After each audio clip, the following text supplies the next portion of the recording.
Russell Crowe takes on a classic, and romance still lives in Italy. Reviews of Robin Hood and Letters to Juliet. We talk with the Gladiator about making movies for kids. Mckinzie has the Hollywood Quickie. That's right, and a sneak peek of Sex and the City 2. Now, on to the movies. We start with a little star sighting. The grumpy and violent Russell Crowe, you know the guy? He wants to make like kids movies now, give them a positive message, or something like that. Have a listen. In all of us, there still beats the heart of when we were a kid, you know? And that was the conversation we had. It's like, look, man, we can go sort of, you know, all out with this and sever the heads and, you know, like we did in Gladiator. But really, I mean, we need to make this for, you know, so kids of a certain age can see it. You know, the central concept, the important part of Robin Hood, you know, the altruism, you know, the sort of selflessness. That's a great message to just put there in front of the kids and realize, yeah, you know, a normal human being who's simply, you know, not a superhero, a guy who just decides that things are wrong and he wants to redress the balance. You know, that's a great message to put in kids' heads, you know, that not only is that possible in these times, it's possible right now, and it's possible for you to do it tomorrow. Just stick to severing heads and keeping in shape for your roles. That's the way we like you, Russell. Leave making movies for children to Disney. Absolutely. Now, for my review of Robin Hood. Nail, please. Robin Hood is being remade again, and this time the powerful duo of Russell Crowe and Ridley Scott look to make their mark on the franchise. So one would think this combination would deliver a strong and epic film that is basically Gladiator in tights. The end result is more about love than swords. A frumpy-looking Crowe walks through a role that feels familiar and never delivers the excitement you would expect. The story is told from an earlier point in the Robin Hood story when he was an archer in the army, he saved his country, and then was scorned to a life of running from the law. There are scenes that come off corny and empty of the necessary emotion. What they needed was more of the intense Russell Crowe battling and doing cool things to help people out. Instead, it's just a dull story with a nice guy that wore tights long ago. The bottom line, long, boring, and not enough bang for the buck. One reel, not good. Robin Hood is rated PG-13 and has a running time of 140 minutes. And now, another star sighting. The lead actress in Letters to Juliet is Amanda Seyfried. You would think that's pronounced Seyfried, right? It's spelled that way, or Seyfried at least, but it's Cy-Fred. No. Weird. I know. She needs to change that name. Well, anyways, Cy-Fred, she got to go to Italy, make a bunch of money, and act in a movie about love. She's got it made, huh? I hate her. Check it out. Italy's so beautiful that it's hard to focus on your work when you're here, and it's romantic, and so you feel really great about making a love story in such a romantic place because the feeling of romance doesn't just come from you, it comes from everywhere. It's bounced off of everybody because we're all feeling something here. There's something that's alive here. The energy is great. It's electric. I need more time with her. This isn't a good time because I'm in the middle of something. It's not supposed to be that Do way. you want to spend time touring through Italy on a quest to reunite two lovers after 50 years apart?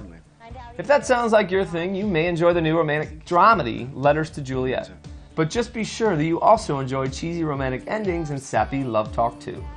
A young girl visits Italy with her fiancé and ends up helping a woman search for her true love. She also manages to fall in love with her grandson in the process, of course. That is the problem with the film, too many silly and yeah right moments. I was bored through most of it, but there were a few nice moments mixed in that salvaged the movie to an average level for me. Bottom line, pleasant romantic tale and a beautiful setting. My 7-year-old daughter liked it. For me, not so great. It's okay, 2 reels. Rated PG, running time of 113 minutes. Also in theaters, Just Right. Queen Latifah and Common team up for a romantic comedy about a physical therapist that's hired to help an NBA player rehab and winds up in love. New on DVD and pay-per-view, Edge of Darkness. Classic Mel Gibson in a gritty police drama about revenge. A solid movie, 3 reels, do it. Daybreakers. A good movie with a unique take on the vampire theme. It's better than you would think because of the acting of Ethan Hawke. Plenty of gore and scary stuff. 3 reels, do it if you like the scary action movies about vampires. Legion. Outside of one crazy scene with a grandma turning into a monster and climbing on the ceiling, this movie is a silly mess of horror and mayhem. Dennis Quaid is wasted in this mess. One reel, not good.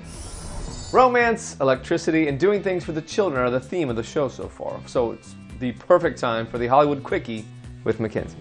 That's right. Always have a time for a good quickie, right? Singer Vanessa Carlton was bitten by a pit bull while jogging near her father's home in Pennsylvania. The singer was just jogging along when the neighbor's pit bull named Bella escaped the electric fence and took a big old chomp down on her leg. She was rushed to the hospital and treated for puncture wounds. That dog was either very hungry or forced to listen to her music. Oh, that's not very nice. Who writes this Probably stuff? a little both. Not very nice. And Barbara Walters, or Wah-wah, yes, announced on The View that she is getting a heart valve replaced and expects to be off the show for about 3 months. I'll start watching. That means Whoopi, Joy, Sherry, and Elizabeth are going to have to hold it down for a while. And I'm sure they really won't miss the smell of Aquanet and prunes in the morning. Probably not. I'm Mckinzie, and that's your Hollywood Quickie. In trailer talk, it's that time. We've got the sneak peek of Sex and the City 2. Oh, I'm so excited. The wait is finally over. All right, let's take a look. It's been 2 years. Happy anniversary. Me and you, just us two. And in 2 years, amazing things can happen. I made it. I never make it.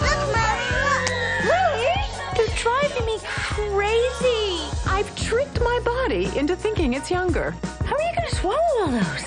Have we met? As for me, Big and I were somewhere between wild sex and a baby. I don't know which is worse. Samantha, the baby will tire eventually. Big and I are getting a little too Mr. and Mrs. Married. We have to work on the sparkle. Sparkle. And just when you think you've seen it all, you're wearing white. Like a virgin. What happens after you say I do? All right, I admit it. I like the show and the first movie. This looks good. I'm in, although the desert trip part seems a bit much, and I hope it doesn't ruin the movie. I don't think it's going to. I am so in. Probably a few times, and hello, Aiden is back. I know, I couldn't he be more is. excited. I'm Mr. totally Big in. must have done some working out for this. The guy's like 45 years old. He's got like a washboard. You jealous? Yes, I am. Well, no, I'm actually, no, I'm not going to pull that out. What about you? Are you in or out? Let us know your thoughts on this film. Sex and the City 2 opens Thursday, May 27th. If you want to enjoy some good, tough guy acting, rent Edge of Darkness with Mel Gibson. Forget about Robin Hood and Russell. That's my take on things, Mick. All right, I'll do it. I'll check out Mel Gibson. That's There as you far go. as I go, though. Well, it's a little bit of a rough movie, but I just want to tell you, but it's good. I like it, bro. All right, there we Just go. kidding. Let me know what your weekend movie experience is like, or what movies you want to hear more about, and what you like or don't like about the show. Write to the show at markdubec@gmail.com, or hit me up on Facebook or Twitter. We might just read your stuff on air. And for reviews on the go, moviemarkblog.com. For your free pay-per-view movie rental, send your name and address to markdubec@gmail.com. You will be sent the coupon, one per person, every 90 days. Hey Indiana, you want to win the Blue Moon prize pack? We're giving one away every month. You'll get a Blue Moon bar light, blanket, and a case of 23-ounce glasses. And this month, we have a special prize attached. The special for May, win a pair of tickets to the Brewmasters Dinner. It's Wednesday, May 19th at Rick's Boatyard Cafe. John Legnard, brewmaster for the Blue Moon Brands, will be your host for an evening of handcrafted beer and fine dining. You'll enjoy an innovative menus specifically designed to complement the flavors of Blue Moon beers. To enter for your chance to win, just go to moviemarkblog.com, click on the Blue Moon logo, and you can enter right there. It's easy. Good luck. Enjoy. There's always new Movie Mark content every week on demand. Click the On Demand button on your Comcast remote, go to Get Local, Entertainment, and then Movie Mark. Thanks for watching Movie Mark on Comcast, brought to you by Artfully Crafted Blue Moon. Visit, review, enjoy.